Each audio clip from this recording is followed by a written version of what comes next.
Fala, meu povo lindo! Viana na área. Vamos falar agora sobre demonstração do fluxo de caixa, ok? DFC.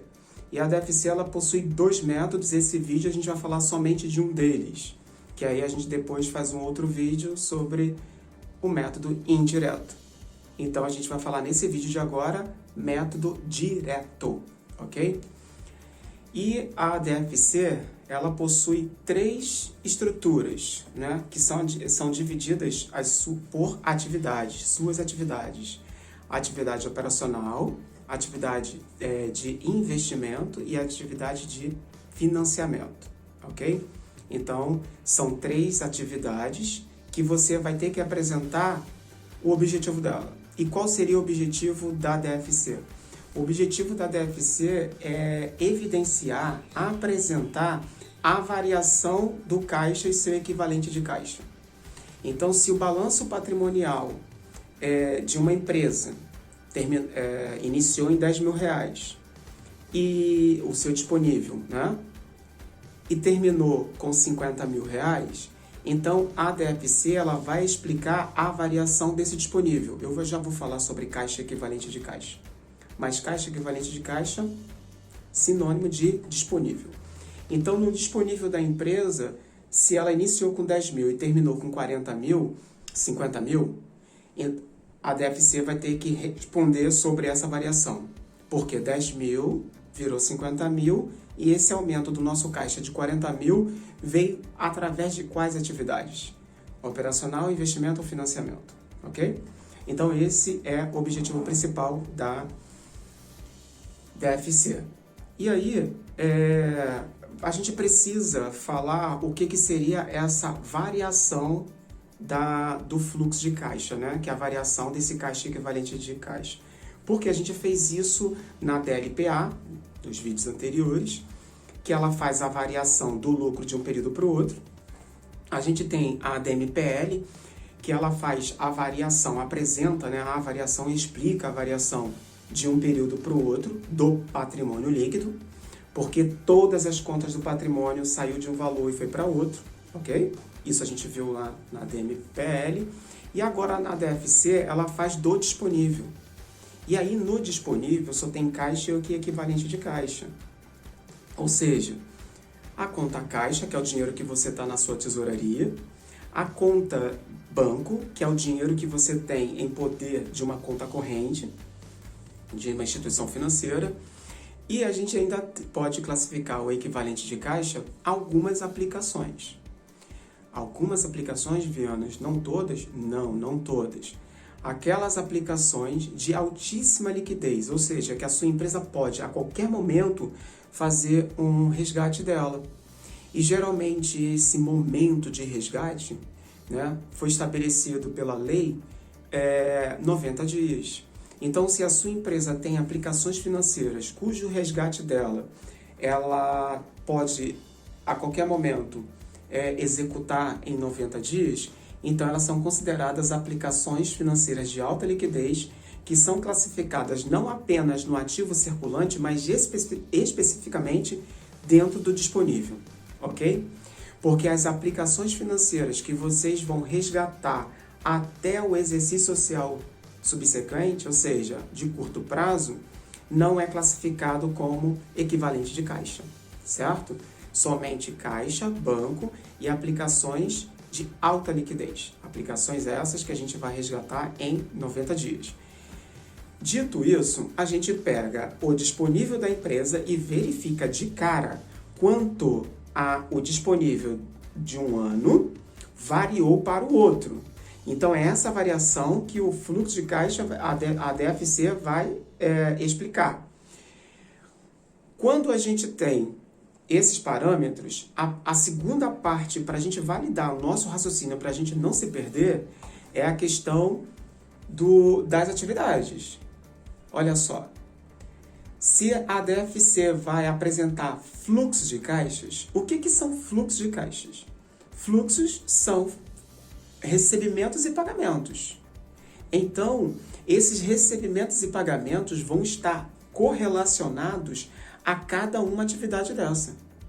Sim, a atividade operacional ela vai ter alguns recebimentos, alguns pagamentos. A atividade de investimentos também, alguns recebimentos e alguns pagamentos. A atividade de financiamento, a mesma coisa, recebimentos e pagamentos.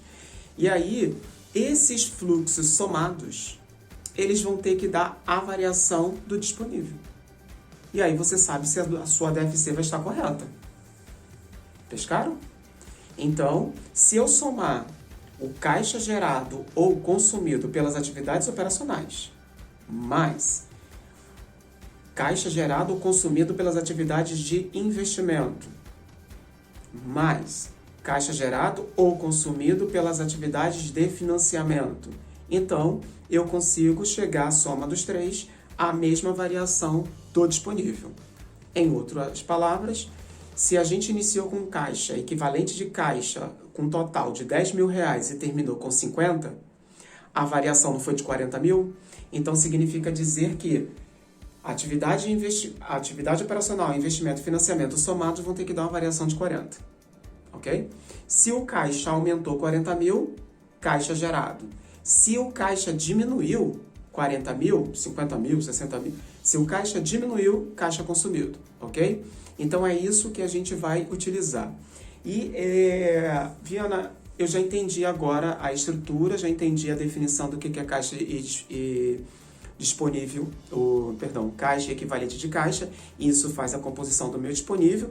Entendi que a DFC vai trabalhar com a variação do disponível, então ela trabalha só com o que foi pago e o que foi recebido, certo? Mas eu ainda não consegui entender como é que eu vou identificar esses pagamentos e recebimentos nas atividades. Ok, a gente vai falar sobre isso ainda. Isso é um questionamento que tem fundamento, porque eu ainda não expliquei como é que a gente vai classificar as atividades. Mas é muito fácil de fazer, cara. Eu sei que as empresas elas acabam utilizando a DFC pelo método indireto, certo? E para a gente que é gestor, vocês vão entender isso depois quando estiver na prática, vocês vão perceber que a DFC pelo método direto é muito mais fácil de você identificar um processo de tomada de decisão na sua empresa. Entende?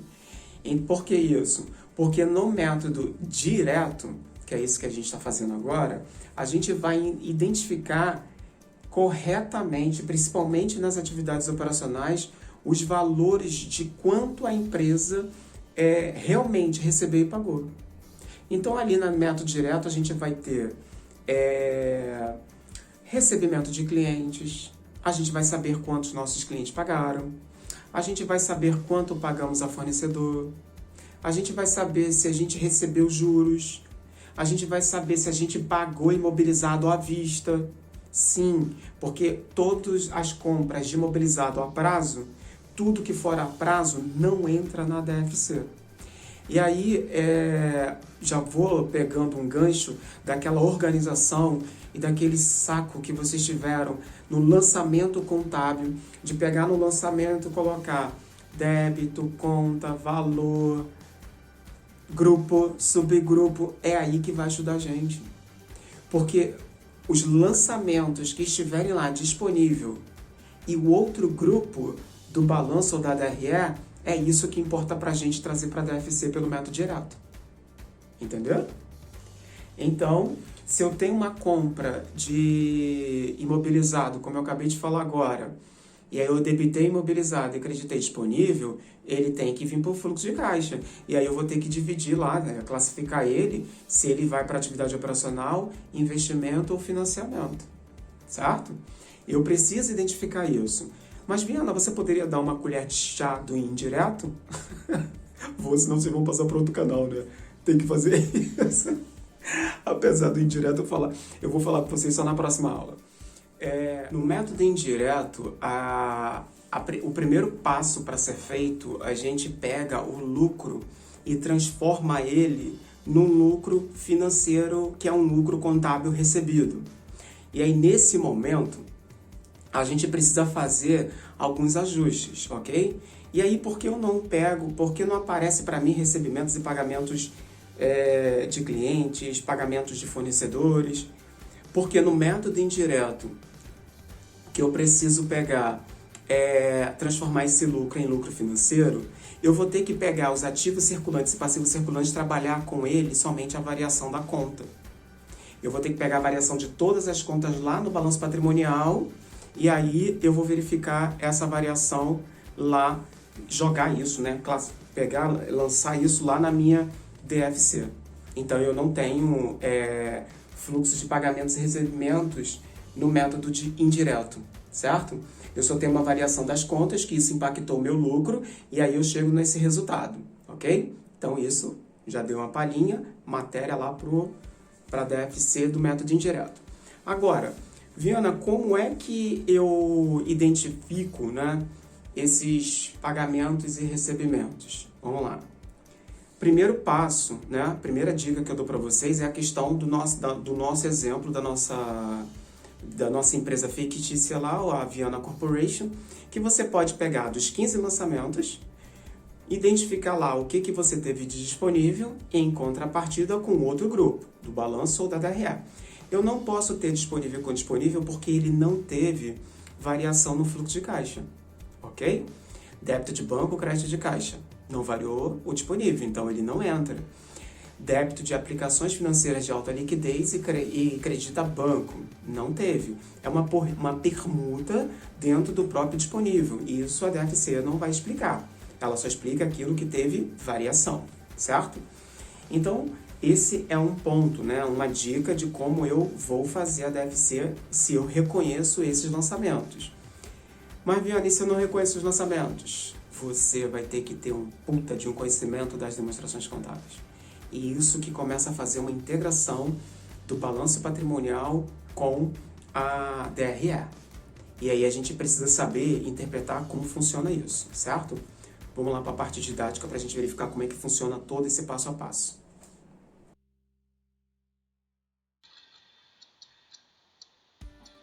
Então vamos nessa. Demonstração dos fluxos de caixa, DFC. Aí a gente vai começar fazendo algumas definições de acordo com o CPC. O que seria caixa? O caixa ele compreende numerário em espécie e depósitos bancários disponíveis na empresa. E que o caixa só não é somente o caixa em si, né? Aí vem a nomenclatura do que seria equivalente de caixa, que são aplicações financeiras de curto prazo de alta liquidez que são prontamente conversíveis em montante conhecido como caixa, ok? Fluxo de caixa, que isso é muito importante para a gente, que são as entradas e as saídas do caixa e do equivalente de caixa da empresa, ok?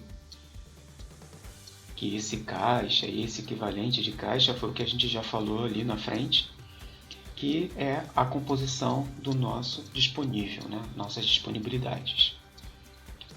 E aí, falando de disponível, vamos lá para o nosso exemplo para a gente entender como é que ficaria e olhar os níveis, né? Porque a gente tem aplicações fora do disponível.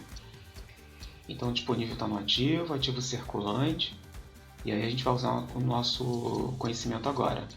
O caixa, né? Que compreende o numerário da empresa, mais o numerário que está em poder de terceiros, que está numa conta bancária, bancos, e as aplicações cujo resgate no máximo aí de 90 dias. Aí vamos lá para o exemplo que eu acabei de lhe informar. No caixa a gente tem R$2.000 em X1, banco 5.000 em X1 também, e aplicações de alta liquidez de 3.000. Isso vai me dar um disponível de R$10.000, como, né, a gente projetou. Aí, o que ocorreu com o disponível em X2? O meu caixa passou para 4.000, ou seja, teve uma variação para mais de 2.000. O banco aumentou, né, 25.000, então ele foi para 30.000. E as aplicações saíram de 3, foram para 16.000. Então, total disponível de 50.000. Aí é que nós temos agora a visão da variação. De 10.000, ele passou para 50.000, então teve uma variação de 40.000. Viana, o que a gente faz agora com essa variação de 40.000? Quem é que vai evidenciar o que ocorreu desses 40.000? Ou seja, como a gente vai saber qual o motivo, o porquê a empresa aumentou 40 mil? Somente a DFC que pode explicar isso para a gente, porque ela apresenta os fluxos, né? Entradas e saídas. Então vai ter entradas e saídas das atividades operacionais, entradas e saídas do caixa de atividade de investimentos e as entradas e saídas do caixa pelas atividades de financiamento. Somando as três atividades, vai ter que me dar 40 mil. O que a gente vai ter que pensar agora é como pegar esses fluxos e identificar através dos fatos contábeis. Ai, Viana, eu estou começando a pensar, mas a minha amiga está começando a ficar desesperada. Por que, minha filha? Viana, como eu consigo identificar os fluxos de caixas, esses recebimentos e pagamentos com essas atividades? Ah, muito simples. Só você se inscrever no canal, curtir e compartilhar. Ai, ainda fica rindo da nossa cara. Não, a gente vai definir isso direitinho. Agora a gente vai ter que ir para dica. Podem pegar lápis, caderno e começar a anotar todas as dicas que a gente vai falar agora, ok? Porque a gente vai começar com os débitos e créditos.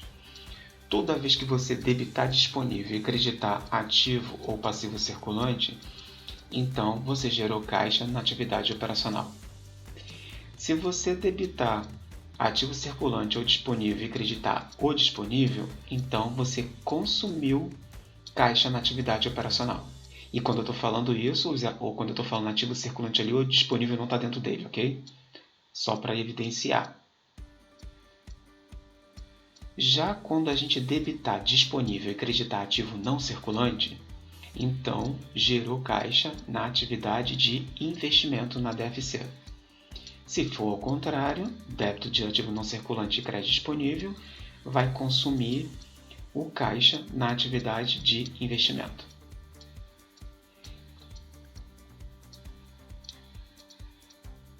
Agora só falta uma atividade. Se eu debitar disponível e creditar ou passivo circulante ou PL, então vai gerar caixa pela atividade de financiamento. Se for ao contrário, débito de passivo não circulante ou PL e creditar disponível, então consumiu caixa pelas atividades de financiamento. Só que a gente tem algumas exceções, e isso está tudo no CPC 03 da DFC, ok? Que fala sobre DFC. Então vamos falar sobre as exceções. Uma delas é juros pagos ou recebidos e dividendos, apenas os dividendos recebidos, ok? Então lá no item 34A do CPC ele pode ser classificado como atividade operacional. Então é uma alternativa que está lá no CPC, depois dá uma lidinha lá no CPC. Já os empréstimos que a gente concede, eles vão ser classificados na atividade de investimento. Ou seja, ele foge dessas três regrinhas de contabilização que a gente falou ali agora. Ok? Assim também, os empréstimos obtidos e os dividendos pagos são classificados na atividade de financiamento. Esses três carinhas aí, esses três grupinhos, são as exceções que a gente não vai utilizar na contabilização desses três carinhas que nós falamos lá em cima, ok? Isso é uma orientação do CPC. Mas e se a gente tiver que fazer a DFC através das demonstrações e não pelos fatos contábeis? Foi aí que eu disse que vocês têm que ter um puta de um conhecimento da integração dessas demonstrações. Então vamos pegar um exemplo aqui de clientes. Lá no balanço patrimonial em X1. O cliente em X1 tinha um saldo de 20 mil e em X2 ele passou a ter um saldo de 30 mil. Ok? E na DFC de X2, a gente tem lá uma receita operacional bruta no valor de 80 mil. Aí agora a pergunta que a gente faz no processo seletivo. Qual o valor que a empresa recebeu dos clientes em X2? Se você falou 10 mil, errou. Se falou 80, também errou. E aí é que começa a ter que pensar o que esses números nas demonstrações apresentam para a gente. Por exemplo, quando você tem lá o cliente em X1, o que significa aqueles 20 mil? Significa que ele te devia 20 mil. Ele ficou te devendo 20 mil quando terminou o período. Ok? Em X1, o cliente devia 20 mil. Porém, em X2, você vendeu mais 80 mil para ele. Então, teoricamente, ele deveria te pagar 100 mil. Ele está te devendo 100 mil? Não está te devendo 100 mil, porque em X2, o balanço está dizendo que ele te deve 30. Então, 100 mil menos 30, então você recebeu a diferença. Então, o valor recebido dos clientes em X2 foram 70 mil reais. Esse é o conhecimento que você tem que ter das contas fazendo a ligação entre balanço e DRE. E aí vamos lá para aquela explicação nossa em relação à contabilização desses 70 mil.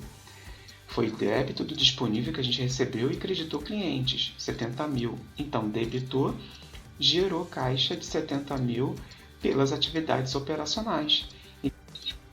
Agora a gente pega as demonstrações da Viana Corporation e vamos fazer a DFC dela. Por isso que foi bom pegar lá nos lançamentos e fazer essa divisão bonitinha lá, classificação bonitinha lá, que já dá para saber o que é o que. Então vamos começar lá com o recebimento de clientes no lançamento número 1, né, que a gente teve uma venda à vista no valor de 100 mil reais. Então, debitei disponível, então, atividade operacional, ok? Depois eu venho com a exceção, que é o recebimento de juros no lançamento número 7, que foi no valor de 1.500. Também atividade operacional. Agora vem com os pagamentos. Pagamento aos fornecedores, né, que a gente identificou lá no número 6, acompanhe lá, os 30 mil reais. Que a gente comprou e ainda teve imposto naquela questão lá. Depois a gente teve pagamentos de salários, né, se eu não me engano foi o lançamento número 9, que foi de vendas, no valor de 2 mil reais. E o pagamento de concessionárias, certo? Que é o lançamento número 10, no valor de 5 mil reais. Aí agora eu já consigo verificar qual foi o total do caixa gerado ou consumido, né, pelas atividades operacionais. Aqui eu já sei que foi gerado, eu só coloquei só o gerado, que deu um total de 64.500.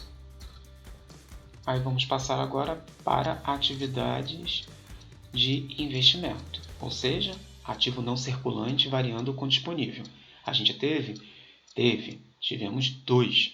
A gente comprou ações no lançamento 3, né, no fato contábil número 3, que foi no valor de 35 mil reais. E nós também compramos títulos, né, de longo prazo no lançamento número 8, no valor de 10 mil reais. Reparem porque estão negativo, porque está sendo consumido caixa. Então já dá para perceber que a atividade de investimentos, o caixa foi consumido.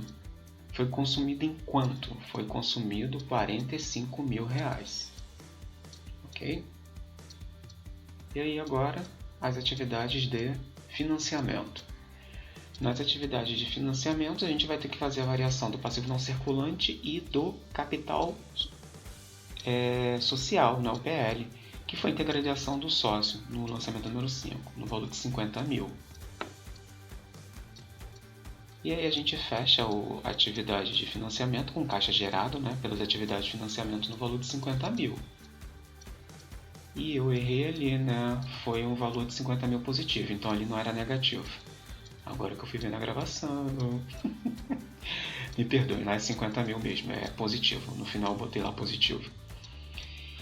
Então, a soma das 3 atividades deu uma variação para mais de 69.500. Mas, Viana, a gente não fez o balanço patrimonial. Como é que a gente sabe se isso está correto? Porque você falou que para saber se a déficit está correta era só pegar o disponível. Cara, mas a gente pode pegar o disponível através de razonetes. Então, vamos verificar como é que está o nosso razonete. O caixa iniciou com 5 mil. o banco com 30 mil e as aplicações financeiras de alta liquidez com 65. Isso vai me dar um saldo inicial do disponível de 100 mil. Quando eu estiver fazendo meu balanço patrimonial, ele vai terminar com o disponível com os saldos que estão no meu razonete, ok?